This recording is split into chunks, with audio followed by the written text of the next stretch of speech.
Close your eyes for a moment. Take a slow breath in and let it fall away. Again, easy, unforced. We are not trying to make anything happen. We are allowing what is true to reveal itself.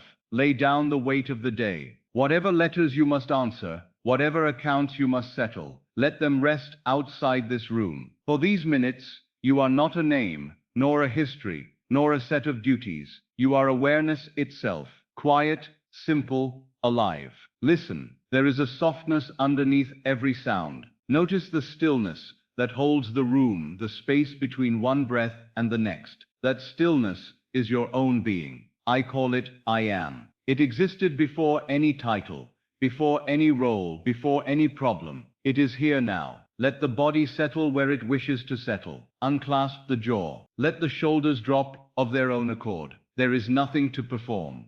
Creation is finished. We are only choosing our portion of it. Set a gentle intention with me. I give these minutes to the end I love. Not to worry, not to argument, to the end already accomplished. Quietly held. If thoughts come, let them pass like carriages on a distant road. You need not ride in any of them. Return to the breath. Return to the soft awareness that says simply, I am. Now in this quiet, decide to be honest with your heart. What would you be if you were free to choose this instant? Do not reach into the future. Bring the future into now.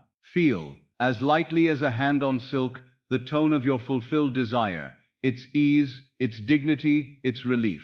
We begin here with stillness, with breath, with the simple fact of being. From this ground the whole garden grows. Remain gentle, remain present. You are ready. Now that the mind has quieted, let me tell you the truth I discovered through long years of living and testing. Consciousness, your own wonderful human imagination, is the only reality. Everything you have ever called the world is but its shadow. When I say consciousness, I do not mean a vague philosophy. I mean the awareness that right now hears my voice. That and that alone creates.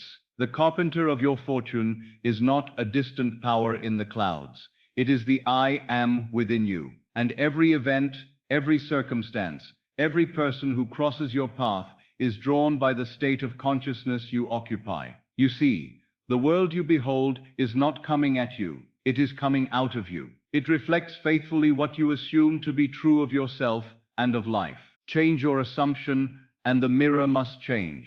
The outer world cannot resist the inner command. For years I lived as a man who waited for signs, who prayed to a God outside himself. I hoped, I pleaded, I tried to earn blessings through effort. And life, being the faithful mirror it is, returned to me endless waiting, endless hoping. Only when I turned within and dared to assume that I already was the man I longed to be, did the world begin to rearrange itself. To live from the end is to dwell in the feeling of the wish fulfilled, here and now. It is not to wish for, but to accept that it is already done in the unseen. The unseen is not far away. It is simply the reality behind the veil of sense. The visible world is slow and heavy. The invisible is swift and pliant. Move first in imagination, and the visible must follow. This is the law. As within, so without. As above, so below. As you assume, so shall you experience. When I say live from the end, I mean live inwardly, as though the promise were already kept. If you would be healthy, walk in imagination as the healthy man. If you would be wealthy, think from the calm assurance of the one who already possesses. If you would be loved, feel the joy of being cherished before a single hand is held. You need not force the outer world to conform. You have only to occupy the state. Your state of consciousness is the seed, and the world is but the soil that brings it forth. Believe me, I have tested this law in the small things and in the great. I have watched it lift men from despair to dignity, from poverty to plenty, from illness to strength, and I tell you, the law never fails. So tonight, you are invited to become its conscious user. Stop living as the effect and begin to live as the cause. Do not wait for evidence, be the evidence. Assume the feeling of the wish fulfilled and persist. For what you are conscious of being, you already are. You must understand that you are not a fixed creature. You are not a bundle of habits trapped inside a single identity. You are a living current of awareness, flowing from one state to another. A state is simply the mood, the attitude, the inner vibration in which you dwell. You may pass through many in a single day: joy, disappointment, confidence, doubt, and each carries its own world, its own circumstances, its own companions. When I speak of states, think not of abstract philosophy. Think of the difference between being in love and being indifferent, between being free and being bound. Both are states. You, the operant power, are none of them, and all of them. You are the I am that chooses where to dwell. Long ago I discovered that every event in my world was the outpicturing of a state I had consented to occupy. When I felt myself overlooked, the world reflected it perfectly. Doors closed,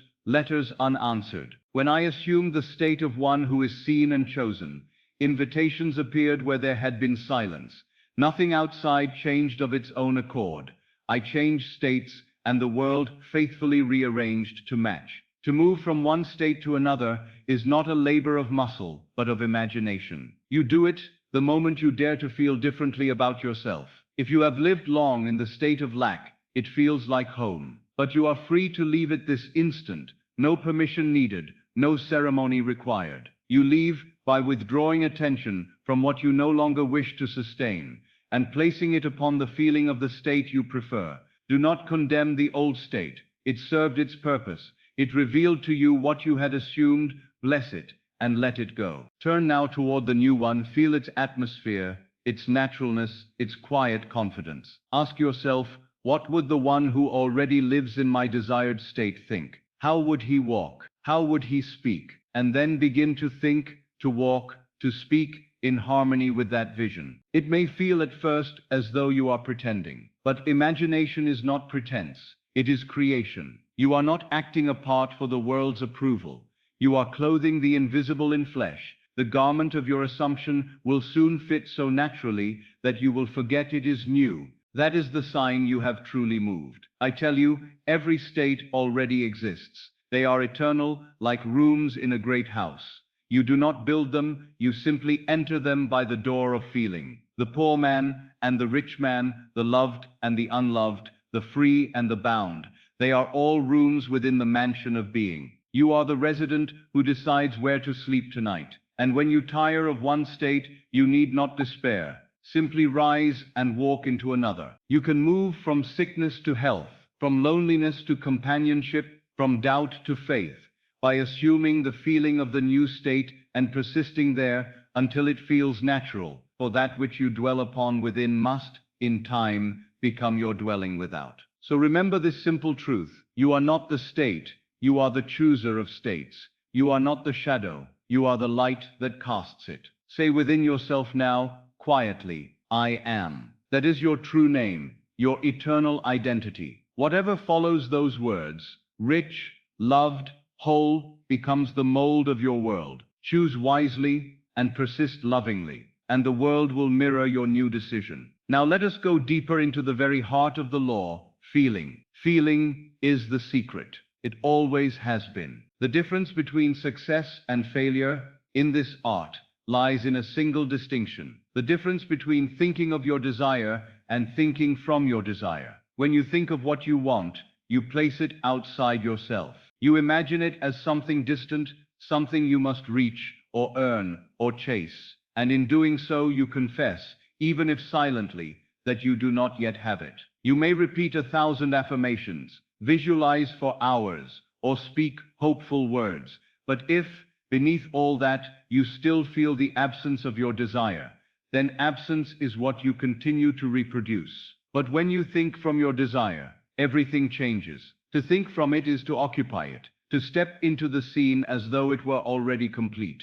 It is not the act of a beggar, but of a creator. It is standing in the finished picture and feeling the relief, the gratitude, the peace that naturally follow when a wish has been fulfilled. Let me show you the difference. To think of wealth is to sit at a table, counting imaginary coins, and wishing they were real. To think from wealth is to sit at that same table and feel the quiet security of one who has enough. It is not pretending. It is creating a tone, a vibration, a consciousness that must express itself outwardly. The world responds not to your words, but to your feeling. Feeling is the language of the subconscious, the only language it understands. The subconscious does not reason, does not argue.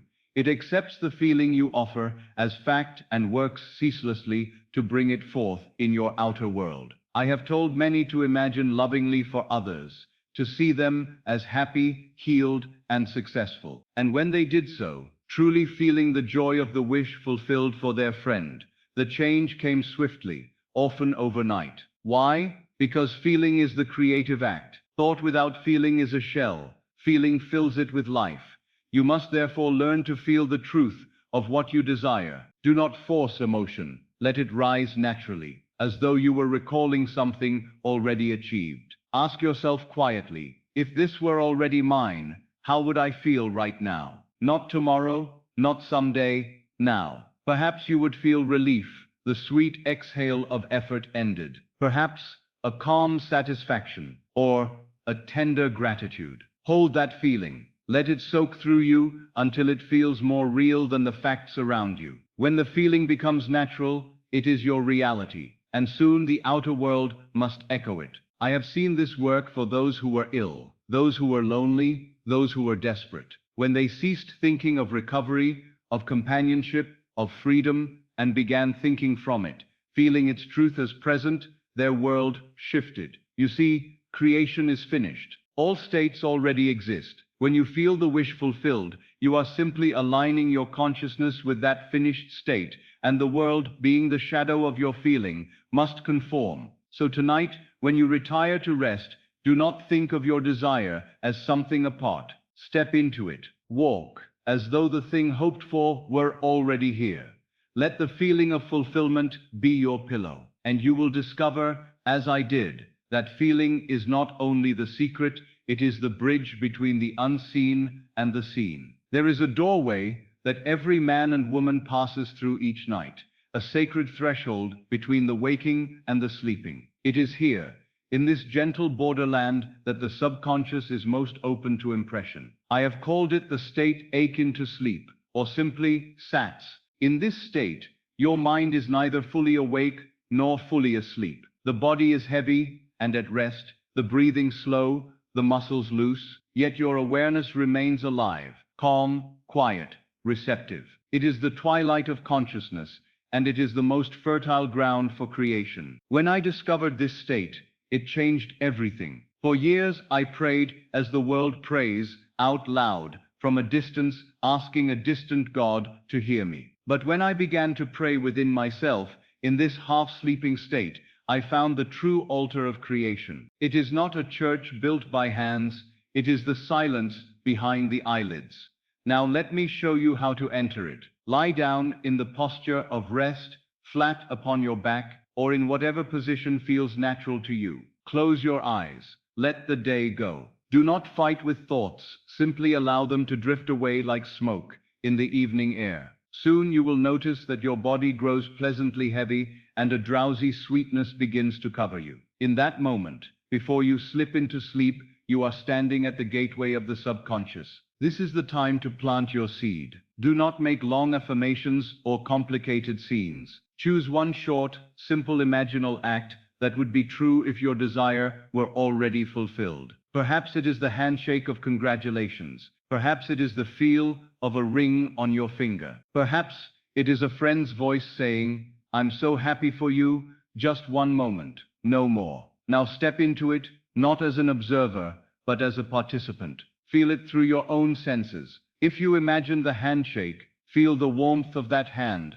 the texture of the skin, the quiet satisfaction in your chest. If you imagine hearing words, hear them in the tone and rhythm of life. Do not strain to see too much. Feeling is the key. As the feeling grows, let yourself sink deeper into that sweet drowsiness. Hold the mood, the satisfaction, the quiet certainty that it is done. If you drift into sleep while still clothed in that feeling, you have succeeded. For in that instant, the subconscious, your faithful servant, receives the command as fact and begins to weave the circumstances to make it so. Never go to sleep in the mood of failure or fear. Sleep is the workshop of creation, and whatever you take with you into that workshop will be built into your world. If you end your day complaining, doubting, or regretting, you will awaken to more of the same. But if you close your eyes in the assumption of your fulfilled desire, you will awaken to its reflection. I have proven this law in my own life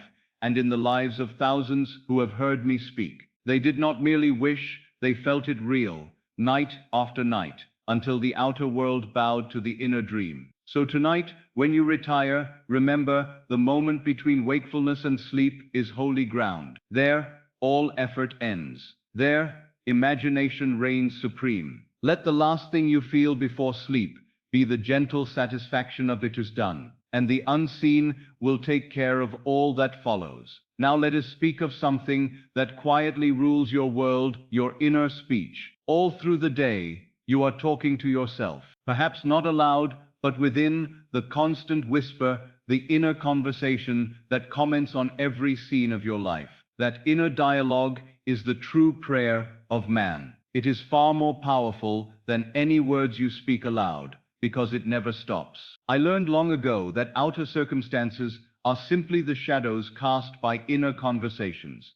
If you would change your world, you must first change the tone of that secret talk. You cannot speak failure inwardly and expect success outwardly. You cannot rehearse grievance in your mind and expect peace in your home. The world only echoes the words you have been saying to yourself when no one else could hear. So I tell you, guard your inner speech as you would guard a treasure. Do not allow gossip, complaint, or self-pity to linger in it. Every time you indulge in those, you are shaping a reality you will soon have to live.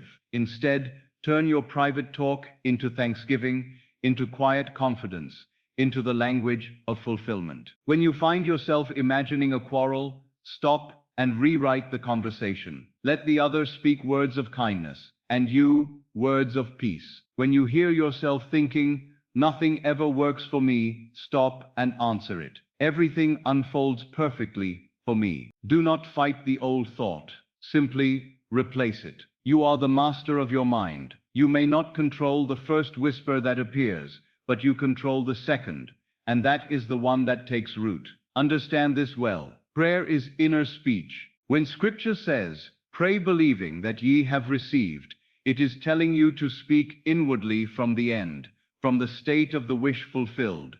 If you repeat words without feeling, you are only echoing emptiness. But if you speak within yourself as the man who already has what he desires, calmly, naturally, confidently, the subconscious takes that inner word as law and must bring it forth. I make it my practice, before sleep and upon waking, to listen to the tone of my inner voice. If it murmurs of lack or fear, I gently correct it, not with anger, but with love. I say to myself, all things are working together for good. My world is ordered and kind. I speak it until the tone of my inner being agrees with me. That agreement is prayer answered. You may call it a mental diet if you like. Just as you would not feed your body spoiled food, do not feed your mind unwholesome thoughts. Refuse the bitterness of criticism, the poison of worry, the heaviness of guilt. Instead, nourish your inner life with words of faith, beauty, and assurance. And remember this,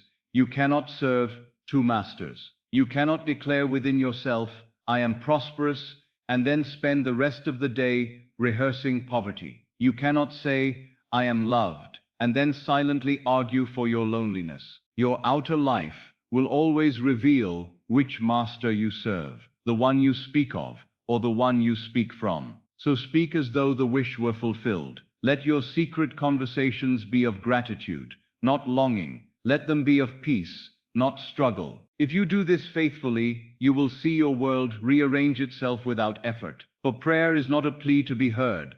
It is a command to be embodied. The words you whisper within are seeds, and your life is their harvest. Sow wisely, and the garden of your mind will blossom with miracles. Now we come to one of the hardest lessons for most people to accept, to ignore appearances. It sounds almost foolish to the logical mind, yet it is the very foundation of faith.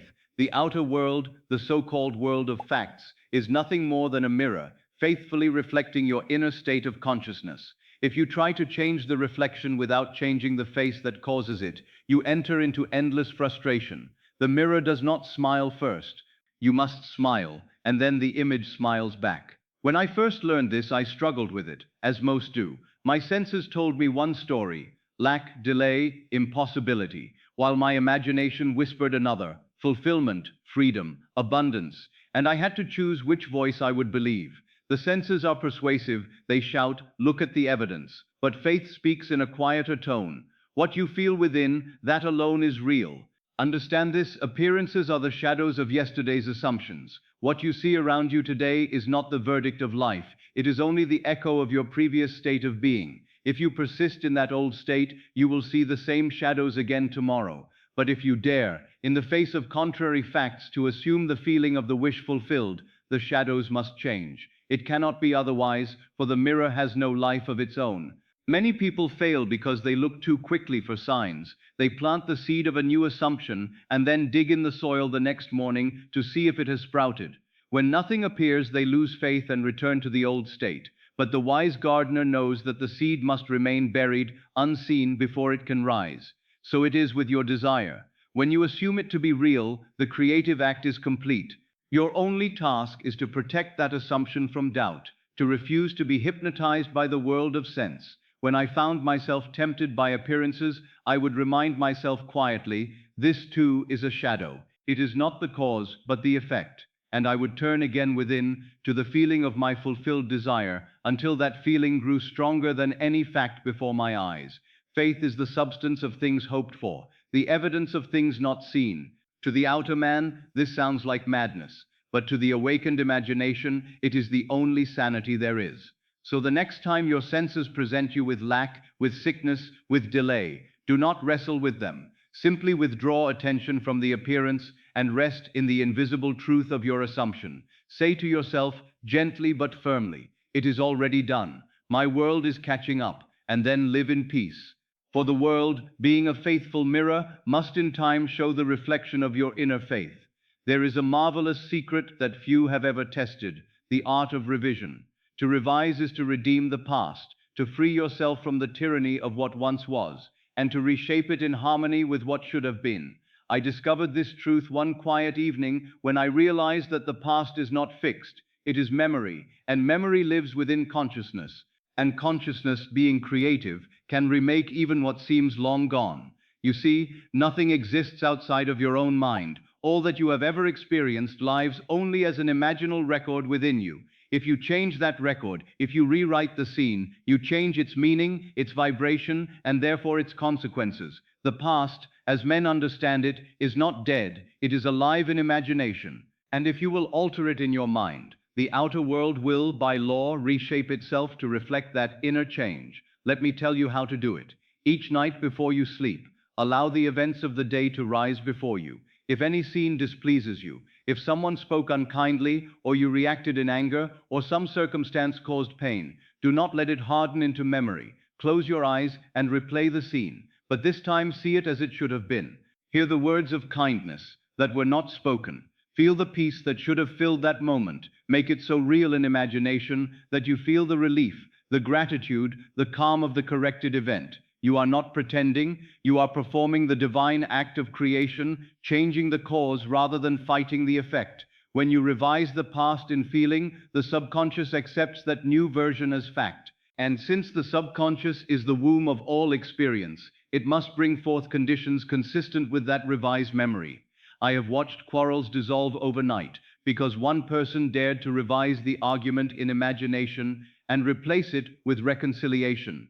I have seen entire relationships healed by this single practice. Even the body, which remembers old wounds, responds to revision, for the body too is imagination objectified. So I tell you, do not accept any memory as final.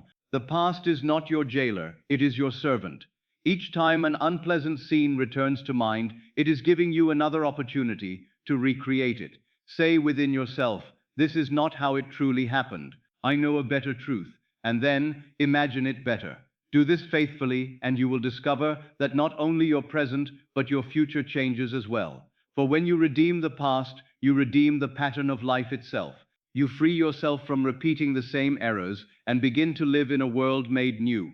The past is not behind you, it is within you. And when you revise it in love, you are not escaping reality, you are purifying it. You are declaring, I am the creator of all I have ever known, and I now choose to create in beauty. There came a time in my own journey when I began to see a most astonishing truth. Everyone is yourself pushed out. Every man, every woman who crosses your path is but the outer expression of an attitude you hold within. They are not independent actors performing upon a separate stage. They are mirrors, playing faithfully the parts your inner assumptions have written for them. This is not to blame others, nor to condemn oneself. It is to recognize that consciousness is the only cause. When you hold within yourself a feeling of being unloved, life will send you people who seem indifferent or cold.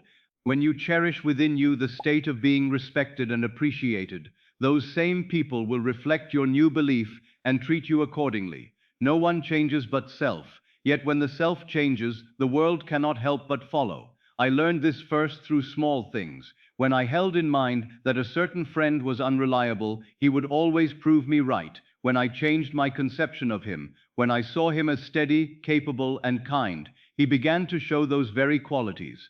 He had not changed of himself, I had changed the image I held of him within me, and life simply mirrored that correction. So I say to you, if there is anyone in your world who troubles you, do not attempt to change them by argument or force. Withdraw for a moment into the silence of your own being. See them not as they appear to be, but as you wish them to be. Imagine a conversation in which they speak words of kindness, of reconciliation, of love. Hear it until it feels natural, until you can bless them sincerely in your heart. Then let that inner image go, and it will take on form in the outer world. To bless another is not to flatter them or to ignore wrongdoing. It is to recognize the divine within them, the same I am that lives within you. When you acknowledge that presence, you lift them to your own level of consciousness. And as you raise them, you raise yourself, for there is truly only one being, dreaming many dreams. Every encounter is therefore sacred. Every face you see is a fragment of your own consciousness returning to greet you. If you will learn to look upon each person and say inwardly, you are myself made visible, then the world will become your friend, your teacher, your reflection in love. This truth, once accepted, transforms all relationships. You no longer plead for understanding, you give it. You no longer wait to be loved, you become love. And love, being the highest state of consciousness, will surround you with its own likeness wherever you go.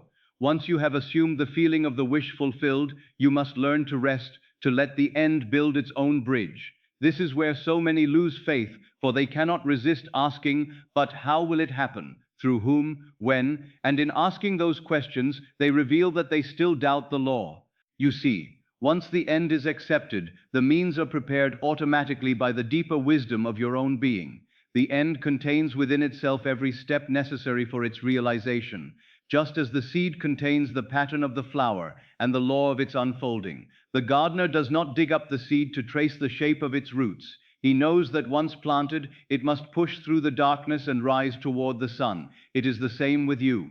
When you live from the end, when you feel that your desire is already fulfilled, life begins to move in ways you could never devise. Events rearrange themselves. People appear, doors open, delays occur, all serving one invisible purpose, to carry you across the bridge of incidents that leads to your assumption-made fact. You may call some of these steps coincidences, but there are no accidents in consciousness. Every detail of that bridge is built by your own unseen imagination.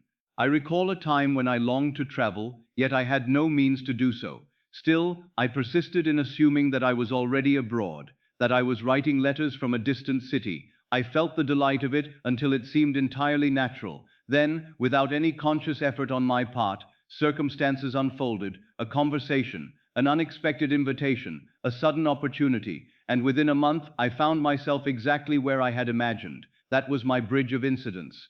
I could never have planned it, yet it unfolded perfectly. So I tell you, do not attempt to build the bridge yourself. Do not try to dictate the steps, the timing, or the instruments by which your desire will come to pass. Your conscious mind is too limited to foresee the countless threads the subconscious can weave. Simply assume the end, dwell in its feeling, and walk through each day with quiet expectancy.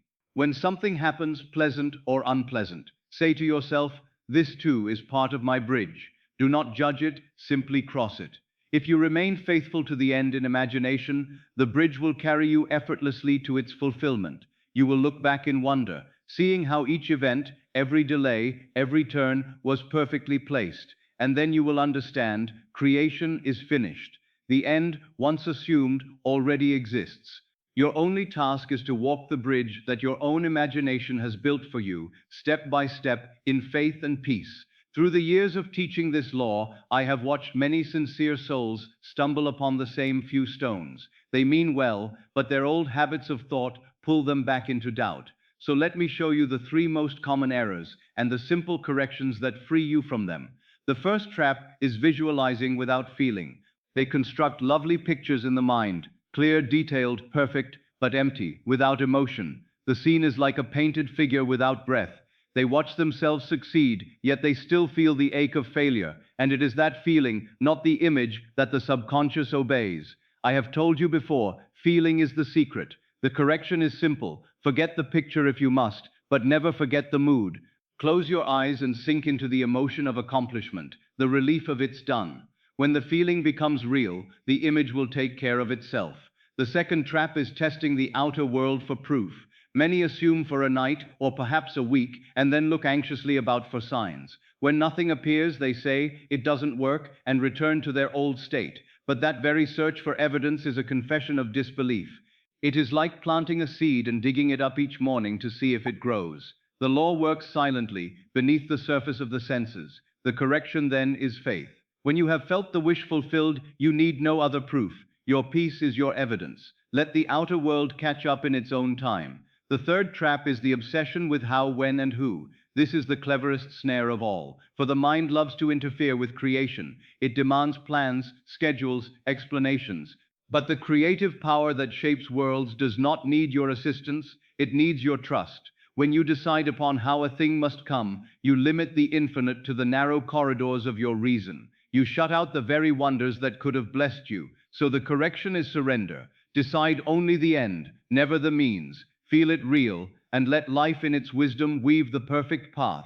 Do not dictate to the potter how he should mold the clay. Simply declare the vessel finished, and the potter will form it. So remember these three. Do not imagine without feeling. Do not seek proof in the shadows. Do not strangle the miracle by insisting upon the means. Feel it real. Rest in faith and allow the unseen to do its silent, certain work. The law is not something you use for a moment and then set aside. It is a way of living, a gentle rhythm that moves with you from dawn to dusk and from dusk to dawn again. To live consciously is to walk each hour as the operant power, the chooser of states, never the victim of appearances. I have found it wise to build the day upon three sacred points: morning, day, and evening, each a small altar where you return to the end. They require no ceremony, only remembrance. In the morning, before the noise of the world intrudes, sit quietly, even for a minute. Before you rise, before you recall your name or your duties, remind yourself who you truly are. Say within, I am the one in whom all things are possible. Then feel the mood of your fulfilled desire. Let it be the first fragrance of the day. If your desire is freedom, feel the calm assurance of one who is already free. If it is love, feel the warmth of being cherished. Do not beg the morning for signs, be the sign. This first feeling will set the tone for everything that follows, as surely as the tuning of a string determines the music that is played upon it.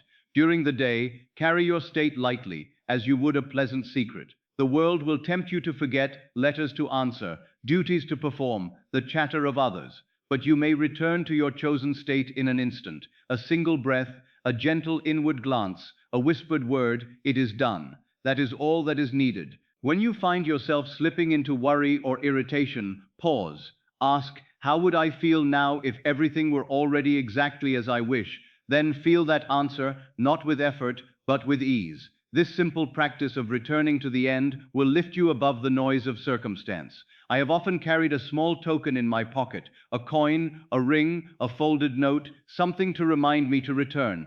Each time my fingers touched it, I would silently enter the feeling of my accomplished desire. 10 seconds of true remembrance are more powerful than hours of anxious thought.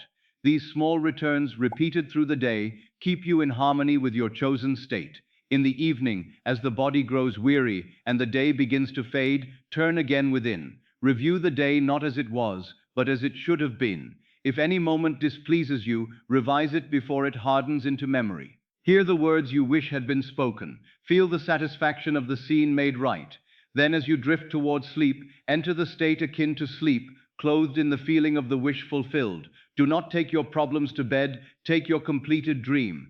This, my friend, is the true discipline of the imagination. It is not a burden, it is a joy. You are not a creature of reaction, you are a creator of assumption. Let every hour become a quiet act of remembrance. I am already that which I seek, and soon you will find that life itself begins to mirror that steady faith.